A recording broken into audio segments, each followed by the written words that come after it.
apologize for the confusion that has come from my unnamed reference to a JROTC cadet and his membership in Turning Point USA. It was not my intent to offend anyone. I retract my suggestion of research findings that QPUSA could possibly link to the KKK.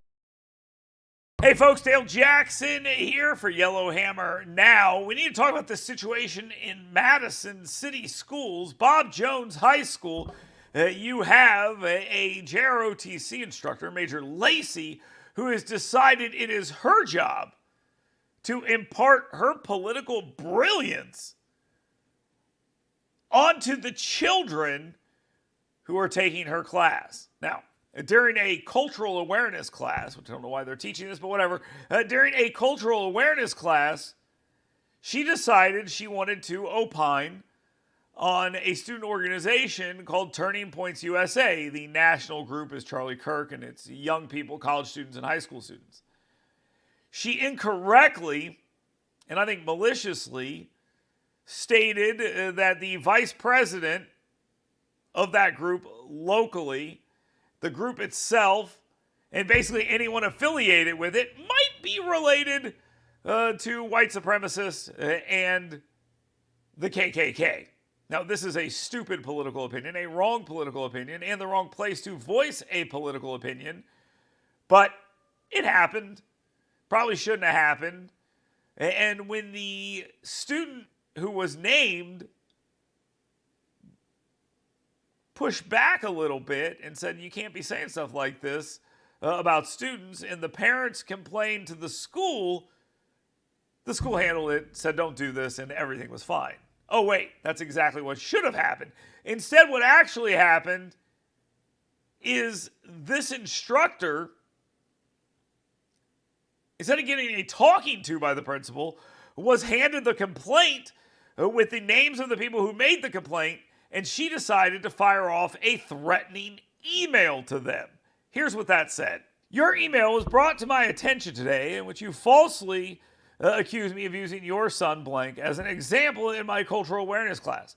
I am highly disappointed that you did not contact me directly with this accusation, especially considering you have emailed me directly over 20 times this school year.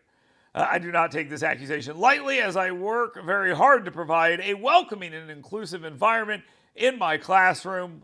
Blank is not in my class this 9 weeks, and if he told you that I used his name in my discussions, I am curious as to how he came to perceive this. You were wrong in sending this email to the superintendent and to the principal, and you were equally wrong for not contacting me directly. I am saddened by this accusation and disappointed that you, a parent who communicates with me regularly, feels the need to report me to my supervisors. I love my job. I love these kids. However, I could not let this go unaddressed. The problem with this, of course, is that you could have let it go unaddressed because you did it. And it's obvious that you did it.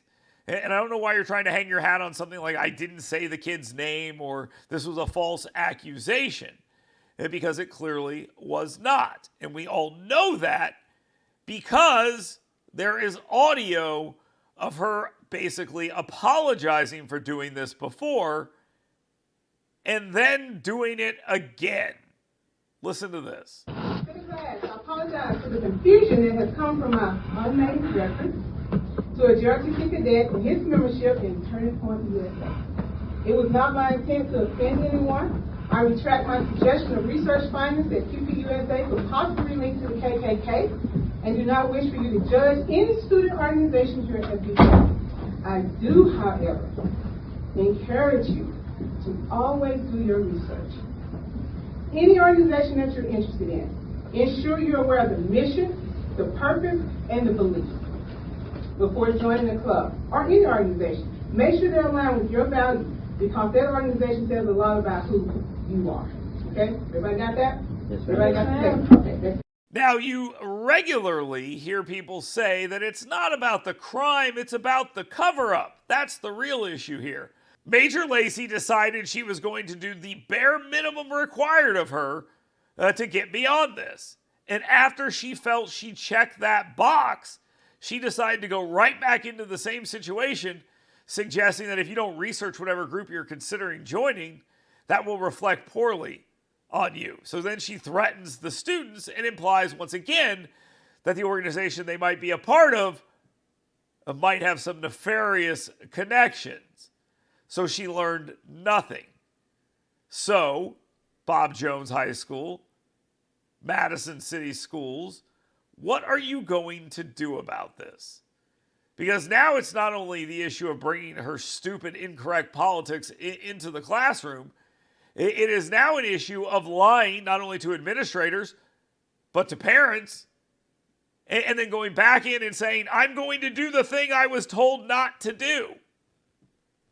Now, call me crazy.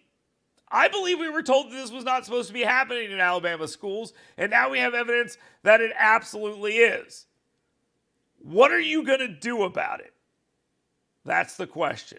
If I have a prediction, it will be nothing.